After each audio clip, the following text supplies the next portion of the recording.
ওই মা ডাকটা কোনোদিন আমিও শুনতে পারি, ভীষণ ইচ্ছা হয় গো। জানি না কখনো শুনতে পারবো কি। সত্যি মা হওয়ার গল্পে আমি হেরে গেছি। তোমরা আর ইঞ্জেকশন যে কত ইঞ্জেকশন যে দেয় সিজার হলে, মানে সত্যি আমি সব কষ্টই সহ্য করেছি, কিন্তু একটা জিনিসকে কোলে কিছু পাইনি। আসলে একটা মেয়েই বুঝতে পারবে যে বিয়ের পর ওই খুশিটা তার কাছে কতটা কতটা খুশি। জীবনেও এতটা কষ্ট পাইনি কখনো। মানে আমার সামনের দিকে এখনো পর্যন্ত আমার আত্মীয় স্বজন কাউকে আমি মরে যেতেও দেখিনি, কিন্তু তার থেকেও বেশি কষ্ট আমি এটাতে পেয়েছি। ঘাড় কাটা দেখো, পুরো সবগুলো সেরে গেছে। তো তার হ্যালো, আজকে মানে বিকালে বসেই ছিলাম, হঠাৎ করে একটু মনে একটু মানে কেমন কেমন লাগছে, তোমাদের সাথে কিছু কথা শেয়ার করতে ইচ্ছা করছে। তো সেজন্যই ভাবলাম যে চলো একটা ভিডিও করি। জানি না তোমাদের কেমন লাগবে, কিন্তু এটা অনেক দিন ধরেই ভাবছি যে আমি তোমাদের সাথে শেয়ার করবো, কিন্তু পারি না, করে উঠতে পারি না, মানে হয় না সেরকমভাবে আর কি। তো আজকে ভাবলাম চলো আজকে ফাঁকা আছি, একটু করি। এমনিতেও আমি ফাঁকাই থাকি আমার সংসারে। বিয়ের পর আমার জীবনের যদি সব থেকে কোনো কষ্টের একটা দিন থেকে থাকে, তো সেটা হচ্ছে এই 25 সালে আমি মানে সব থেকে ছোটো থেকে বড়োবেলা পর্যন্ত এমন যে একটা কষ্টের দিন আমার জীবনে কখনো আসবে আমি জীবনেও ভাবতে পারিনি। আর সেই দিনটাই 25 সালেই আসছে আমার জীবনে। সেদিনটা হচ্ছে 20 মার্চ 2025, মানে মার্চের 20 তারিখ 2025। তো সেদিনটা আমি সকাল দিয়ে খুব ভালো গেছে। বিকালবেলা আমি খেলতে গেছি, মানে আমার হচ্ছে আমার বাড়িতে ছোটো ছোটো বাচ্চারা আছে, আর আমি তো এখানে একাই, তো তাই ওদের সাথেই খেলাধুলা বেশিরভাগ করি। মাঠটা আছে এই পাশেই, মাঠে আমরা সবাই মিলে খেলাধুলা করছি বিকালটায়। সন্ধ্যার সময় এসে সন্ধ্যা দেওয়া, ইউটি করা, সব কিছু ভালো হয়ে গেছে। তো বিকালে যে খেলাধুলা করছি তখন হয়তো একটু দৌড়াদৌড়িতে হয়তো কোনো কিছু একটা হয়েছে, তখন কোনো কিছুই টের পাইনি। তারপর যখন সন্ধ্যা হয়ে গেল, সন্ধ্যার পরে খাওয়া দাওয়া করে 10টার দিকে ঘুমিয়ে গেছি সম্ভবত। 10টার দিকে ঘুমানোর পর 12টার পর আমার হালকা পেটে ব্যথা হচ্ছে। তো উঠছি, পেটে ব্যথা করছে, তারপর উঠছি, ভাবছি হয়তো বাথরুম পেয়েছে। বাথরুমে গেলাম, বাথরুমে যাওয়ার পরে যেন আরও বেশি পেটে ব্যথা করছে। আমি মানে কী বলবো, আমি এই পেটে ব্যথা এত যন্ত্রণা করছে, আমি ওরকম যন্ত্রণা মানে কোনো দিনও সহ্য করিনি, এতটা পেটে ব্যথা করছে। তো যন্ত্রণা হচ্ছে, পেটে প্রচুর যন্ত্রণা হচ্ছে, আমি বোঝাতে পারবো না। মনে হচ্ছে আমার পেটে কোনো কিছু একটা ভেঙে চলে যাচ্ছে পুরো। তো আমি ভাবছি হয়তো স্বাভাবিক গ্যাস হয়েছে হয়তো, সেই জন্য এসে ঘুমানোর চেষ্টা করছি। আমি ওই 12টা থেকে 8:30 রাত আমি ঘুমাতে পারিনি, এত পেটে যন্ত্রণা করেই যায় আমার বরকে বলছি যে আমার পেটে খুব যন্ত্রণা করছে, বলছে হয়তো গ্যাস হয়ে গেছে। স্বাভাবিক, সবাই ভাবছে যে ও গ্যাসই হয়েছে, এই জন্য হয়তো পেটে ব্যথা হচ্ছে। তো তারপর সকালবেলা এবার উঠছি, সকালবেলাও পেটে যন্ত্রণা করে যাচ্ছে। এবার আমি উঠে আগে বাথরুমে গেছি, আবার যাওয়ার পরে তখন হঠাৎ করেই বাথরুম থেকে বেরোনোর পর হঠাৎ করে মাথা ঘুরিয়ে উঠছে, বমি আসছে আমার। হ্যাঁ, বমি আসছে, বমি করছি, অ্যাসিডের মতন টক হচ্ছে। তো তারপর হঠাৎ করে মাথা ঘুরে পড়ে গেছি। পড়ে যাওয়ার পর মাথা ঘুরে পড়ে যাওয়ার একটু আগে আমি আমার বর ছিল, ওকে আমি ডাক দিয়েছি যে শোনো এদিকে এসে আমার মাথা ঘুরেছে। তাই বলতেই আমি ওইখানেই সেন্সলেস হয়ে পড়ে গেছি। মানে আমার আর কোনো কিছু হুঁশ নেই, পুরো পড়ে গেছি। ও তো দূরে এসে, ও কখনো আমাকে এরকম অবস্থা দেখিনি, কান্না করে মানে আমাদের নিয়ে তাড়াতাড়ি ঘরের দিকে চলে আসে। ঘরের দিকে আসার পর তারপর সবাই আমার মাথাটাতে জল দিচ্ছে, হাত পা পুরো ঠান্ডা হয়ে গেছে, এরকম ডলে দিচ্ছে। সবাই সে হয়ে গেছে, কেউ কখনো আমাকে এত অসুস্থ হিসেবে দেখিনি। আর অ্যাসিড করলেও এমনটা কেন হবে, মানে পেট আর এদিকে পেটে যন্ত্রণা কিন্তু হয়ে যাচ্ছে। তারপর কিছুক্ষণ পর মুখে জল দিতে দিতে আর কি জ্ঞানটা আসার পর তারপর তাও পেটে ব্যথা কমছে না। তখন আমাকে ডাক্তারের কাছে নিয়ে গেলাম, বলে যে তাড়াতাড়ি ডাক্তারের কাছে নিয়ে চলো। ডাক্তারে আমাকে বলছে যে আমার নাকি মির্গি রোগ, মানে ওই যেটা হয় না, কারো জলে থাকে, জল দেখলে এরকম ঘুরে টুরে পড়ে যায়, সেন্সলেস হয়ে যায়, সেসব নাকি আছে। আমার ছোটোবেলাতে কখনো এসব কোনো কিছু না। তো তারপর ডাক্তার ওরকম বলছে তোমার বাড়ি খোঁজ নাও, দেখো তোমার ফ্যামিলি কারো হয়তো আছে, এই জন্য তোমারও হয়েছে। তো সেখানে তাও আমার প্রচণ্ড পেটে ব্যথা করে যাচ্ছে। এবার আমাকে এখানে স্লাইন দিতে, যে শরীর দুর্বল হয়ে গেছে হয়তো এই জন্য এরকমটা স্লাইন দিচ্ছে। স্লাইন চলছে, পেটে ব্যথা কমে না, অনেকগুলো ইঞ্জেকশনও দিছে, আর পেটে ব্যথা আর কমে না। ভিডিওটা হয়তো অনেকটা বড় হয়ে যাচ্ছে, কিন্তু আমার জীবনের এমন একটা দিন যেটা আমি যখনই ভাবি না কেন চোখ থেকে সত্যি সত্যি জল বেরিয়ে আসে, তাদের বোঝাতে পারবো না ঠিক ঠিক কতটা কষ্ট আমার লাগে। তো স্যালাইন দিচ্ছে, ইঞ্জেকশন দিল অনেকগুলো পেটে ব্যথা কমানোর জন্য, কমলো না।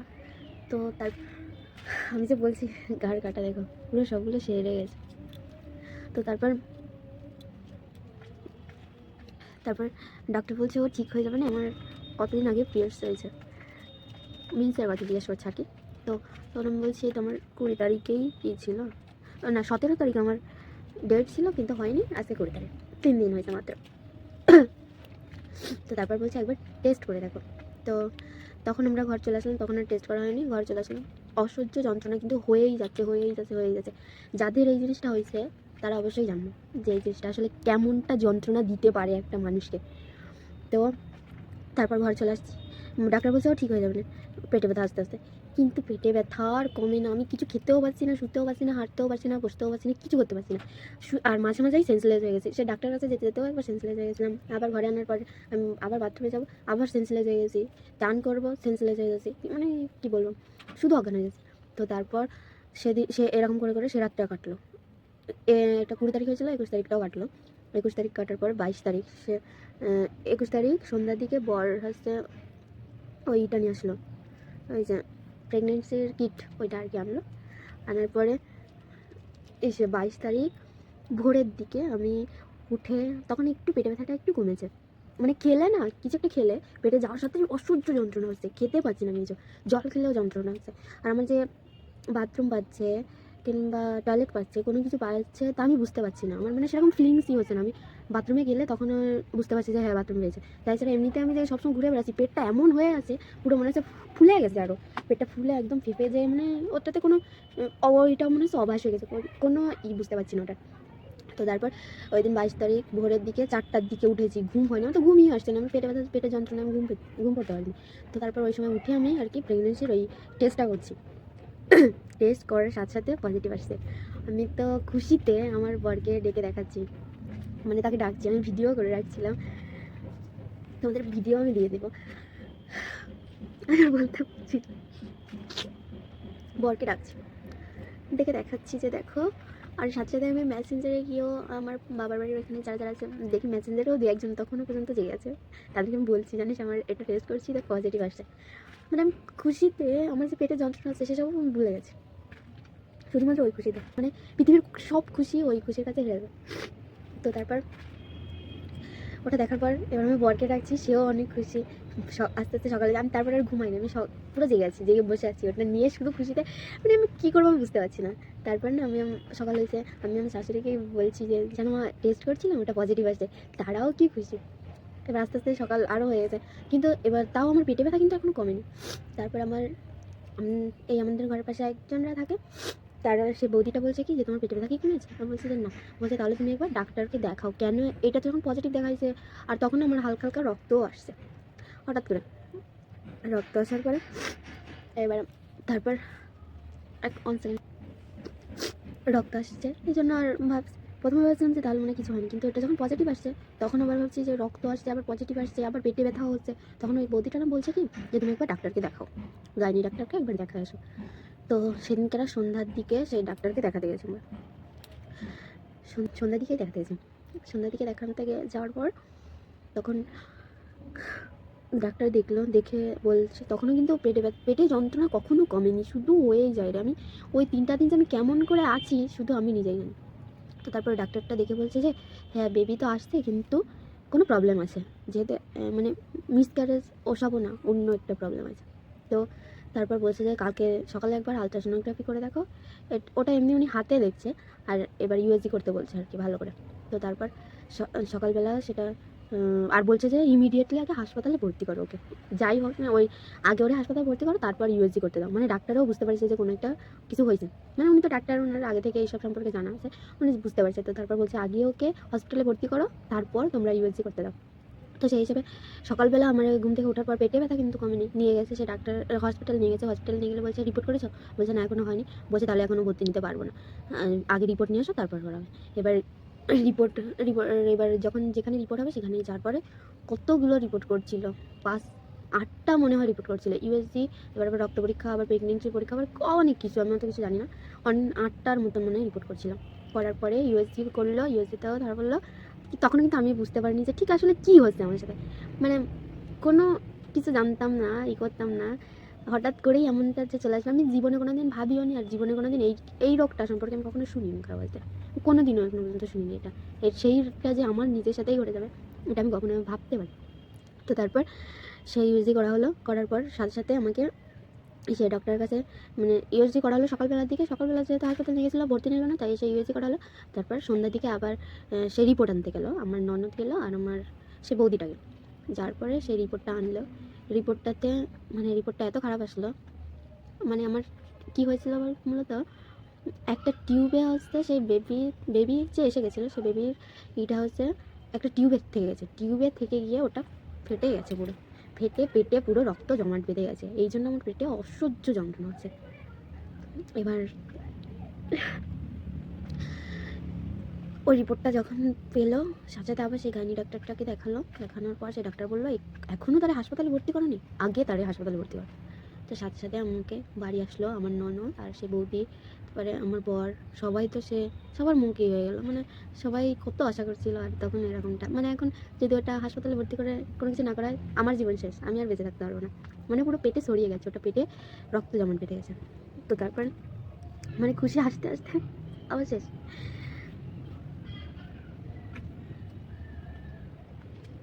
তো তারপর আমি তখন কিছু বুঝতে পারছি না যে কী করবে আমার সাথে।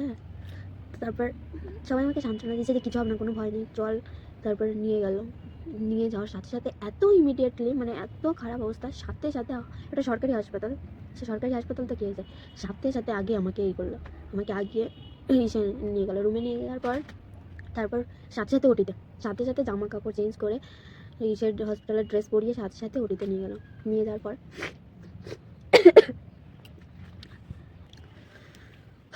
ওটিতে নিয়ে যাওয়ার পর ওটিতে নিয়ে যাচ্ছে, তখনও কিন্তু আমি বুঝতে পারছি না যে আমি আমার সাথে কী করবে ঠিক। তারপর না আমার বরকে ধরে আমি কান্না করছিলাম অনেক, মানে আমি কিছু বুঝতে পারছি না যে কী হবে আমার সাথে, আমি তখনও জানি না যে আমার সাথে কি আসলে কী হতে চলছে, আর আমার আসলে কী হয়েছে আমি কিছু বুঝতেই পারছি না, মানে আমার কীটা হয়েছে আমি সেটাই বুঝতে পারছি না তখনও পর্যন্ত, শুধু জানি যে পেটে ব্যথা হয়েছে, আর ওটিতে নিয়ে যে আমার কী করবে আমি সেটাও জানি না। তো তারপর আস্তে আস্তে শুনলাম যে আমার সিজার করবে, আমি বলছি হায় আমার 1 মাসে আবার কী সিজার করবে। আমার আমার মা বাবাকেও ফোন করে জানাচ্ছে, তারা বলছে হয় 1 মাসেই আবার কিসের সিজার করবে, আমার মাসি টাসি সবাই ফোন করে পাগল হয়েছে, মানে তারা কখনো এরকমটা শোনেনি যে 1 মাসেও সিজার হয়। তো তখন আর কি হয়েছে, তারপর আমার আমার মা সবাই সে পাগল হয়ে গেছিলো কী হলো মেয়ের, তারা তো পুরো কান্নাকাটি করে, আমাদের এমনিতে লাভ ম্যারেজ, বাবা মারা তখনও কিন্তু ঠিক করে মানছিল না, তার ভিতরে এমনটা হয়েছে, আর তখন হচ্ছে তার মেয়ের এরকম অবস্থা, তারা তো পুরো পাগল হয়ে গেছে যে কী হলো তাদের মেয়ের। তো তারপর ওটিতে নিয়ে গেল আমার, তখন নিয়ে যাওয়ার পর না যখন অপারেশন শুরু হবে তার আগে আর কি একটা থাকে তো যে বরের কাছ দিয়ে করতে হয় বা গার্জেনের কাছে নিতে হয়, ওই যে একটা বন্ড সই না কি একটা বলে, ওটাতে পুরো লেখা থাকে যে তোমার ওয়াইফ বা তোমার ছেলে মেয়ের যদি কিছু হয় তাহলে আমাদের হাসপাতালের কোনো দায়বদ্ধতা থাকবে না, এরকম কি একটা লেখা থাকে। তো সেটাতে যখন আমার বরকে সই করতে বললো তখন তো পুরো পাগল হয়ে যায়, বলছে আমাকে দিয়ে কেন সই করবে, আমি না ওর যদি কিছু হয়ে যায় আমি সই করবো না, মানে ও পুরো পাগল হয়ে গেছে, ওর পুরো চোখ মুখ সব লাল হয়ে গেছে, কান্না করে দিয়েছে পুরো। তারপর আমি তখন কিন্তু আমি জানি না, কারণ আমি তো তখন ওটিতে আমার নিয়ে নিয়েছে, ওটিতে নিয়ে আমার ইঞ্জেকশনও দিয়ে দিয়েছে, অবাস করে নিয়েছে, আমি একটু পরই ঘুমে গেছি। তারপর আমার সিজার হলো, মানে ওই টিউবে যে থেকে যায় ফেটে গেছিলো ওটা সিজার করেই বের করতে হবে একমাত্র, তাই ছাড়া আর কোনোভাবে বের করা যাবে না, যদি টিউবে থেকে যেত তাও বের করা যেত, কিন্তু ওই যে ফেটে গেছে ওটা সিজার ছাড়া কোনোভাবে বের করা যাবে না। তখনও পর্যন্ত আমি কিন্তু কিচ্ছু জানি না, পরে আমি যখন আমার সিজার করে বের করলো, যখন আমাকে নাকি বের করে তখন আমি পুরো মানে আমি কতটা কষ্ট পেয়েছি সেরকম, চোখ পুরো লাল হয়ে গেছে আমার পর আমাকে দেখে, নাকি ও ভাবছে যে আমি বুঝতে পারছি, মনে হচ্ছে জানি তোমার কত কষ্ট হয়েছে, তোমার চোখ টোক কী লাল পুরো রক্তের মতো লাল হয়ে গেছে, তুমি তো অনেক কান্না করেছো করছো। আমার তখন কিন্তু হুঁশ আসেনি, মানে জ্ঞান আসেনি এখনো, কারণ ওই যে অপাস করা ইঞ্জেকশন দিচ্ছে ওটাতে তো অনেকটা পরে জ্ঞান আসে। তারপর আমাকে বেডে নিয়ে গেছে, ও আমার বর সবাই কান্নাকাটি করছে, মানে সবারই প্রচুর কষ্ট পাইছে আমাদের ঘরের সবাই, আসলে আমার শ্বশুর বাড়ির সবাই আমাকে অনেক ভালোবাসে, আর সবাই ওরকমটা দেখে তার সব কান্নাকাটি করে মানে তার অবস্থা খারাপ, কত একটা খুশির খবর পেলো তারা সকালে, রাত্রেবেলা এমন অবস্থা। তো তারপর আমাকে বেডে নিয়ে নিল, পরের দিন সকালে যাই আমি সব কিছু বুঝতে পারলাম যে আসলে আমার সাথে কী হয়েছে। তো তারপর কিছুদিন তো থাকতে হয় হসপিটালে, যেহেতু সিজার করা একদম সাথে সাথে তো আর সারি না, 8 দিন সম্ভবত থাকতে হয়েছিলো, হ্যাঁ 8 দিন থাকতে হয়েছিলো। তখন ওই আমার বেডের পাশে পাশে আরও তো অনেকে আছে, আমাকে সেখানে রাখছে, সেখানে সবার কোলে এক একটা বাচ্চা, কারণ সবাই সিজারের রুগী, সবার কোলে বাচ্চা, সবার কোলে বাচ্চা। তখন নার্সরা না আমাকে আমাকে তারা বেশি করতে হচ্ছিলো, কারণ আমার গায়ে রক্ত ছিল না, পুরো রক্ত সব শেষ হয়ে যেত। তারপরে রক্ত দিচ্ছে একভাবে, স্লাইন একভাবে চলছিল, স্লাইন মনে হয় 25টা না 26টা স্লাইন শুধু আমার শরীরে গেছিলো। মানে ওইখানে অন্য সব সিজারের মারা আছে, কিন্তু সব থেকে বেশি আমার ই লাগছিল। তারপর এক দুটা হাতে আমি ওই হাসপাতালে আসার পরেও কতদিন পর্যন্ত আমার হাত নাড়াতে পারতাম না, দুটা হাতে একদম সবসময় স্লাইন, রক্ত চলতেই ছিল। আর ইঞ্জেকশন যে কত ইঞ্জেকশন যে দেয় সিজার হলে, সত্যি আমি সব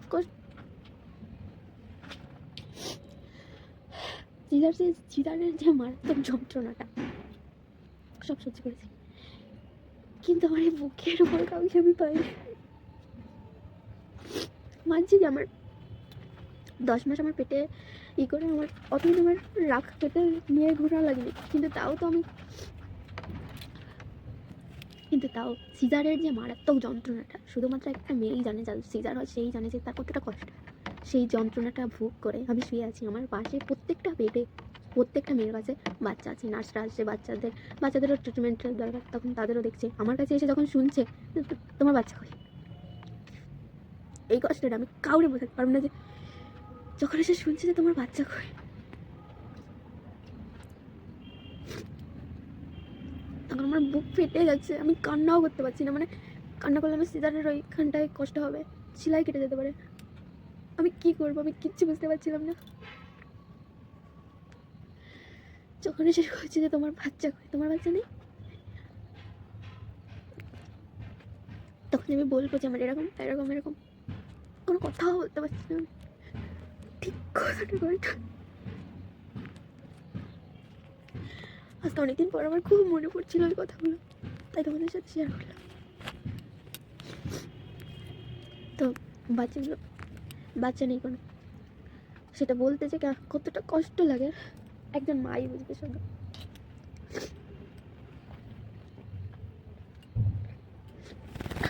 আমার এমনিতেই ঠান্ডা লেগেছে, আর এটা বলাতে নাক দিয়ে জল পড়ে যাচ্ছে। তো ওরকম করেই 7-8 দিন কাটলো। তারপর সিজারের হলে যা হয়, 3 মাস টানা পুরো কোনো জোরের আওয়াজ, বিছানা থেকে উঠা কোনো কিছু করতে পারলাম না। সবাই শুনতো সান্ত্বনা দিল যে হবে, আবার হবে, বেশি বয়স তো আর হয়নি, জানি হয়তো হবে, একটাই টিউব আছে, আর এটাতে তাও কোনো গ্যারান্টি নেই। 100 জনের ভিতর 99 জনেরই হয় না, একজনেরই হতে পারে, এরকমটা হয়তো ভগবান লিখছে। কিন্তু যে কষ্টটা আমি পেয়ে গেছি, সেই কষ্টের ভাগ কেউ নেবে না, কেউ বুঝতেও পারে না যে আমি কতটা কষ্ট পাই। প্রত্যেকটা রাতে আমার সেই কথাটা মনে পড়ে, আমি এখনও পর্যন্ত কান্না করি সেই দিনগুলো ভেবে। আসলে এই 25 সালটাই যে আমার জীবনে এমন একটা ঝড় আসবে জীবনেও ভালো। যাই হোক, তোমাদেরকে একটা ইনজেকশন দিল অনেকগুলো পেটে ব্যথা কমানোর জন্য, কমলো না। তো আমি যে বলছি গাড় কাটা, দেখো পুরো সবগুলো সেরে গেছে। যাই হোক, তোমাদেরকে একটা কথা বলি, যে তোমরা সবসময় সাবধানে থাকবে। আর যদি কারোর বেবি নেওয়ার যদি ইচ্ছা হয়, মানে হঠাৎ করে কখনো এই কাজটা করতে যাবে না। প্রথমে তুমি তোমার শরীরটাকে আগে ডক্টরের কাছ থেকে পরামর্শ নিয়ে, ডক্টর দেখিয়ে তোমার শরীর সুস্থ আছে কি না, তুমি বেবি কনসেপ্ট করতে পারবে কি না, সে সমস্তটা দেখাশোনা করে তারপরে তুমি বেবি নেবে। তাহলে হয়তো তোমার কোলে সুন্দর একটা ফুটফুটে জীবন আসতেই পারে, আর নাহলে আমার মতন হয়েও যেতে পারে, কিছু বলা যায় না। মানে এখনকার যেসব খাবার দাবার, পরিবেশ যেমন, তাতে এরকমটাই হচ্ছে। অনেকের হয়েছে, যাদের হয় শুধু তারাই বোঝে যে এই যে যন্ত্রণাটা সহ্য করেও নিজের বুকের কাছে কাউকে পেলাম না, এই কষ্টটা যেন হেরে না যাও। এই জন্য তোমাদের এই কথাগুলো আজকে বললাম। নিজের খেয়াল রেখো, আর কি বলবো, আমার জন্য আশীর্বাদ করো যেন। তো টাটা, তোমরা ভালো থেকো, আমি আর কিছু বলতে পারছি।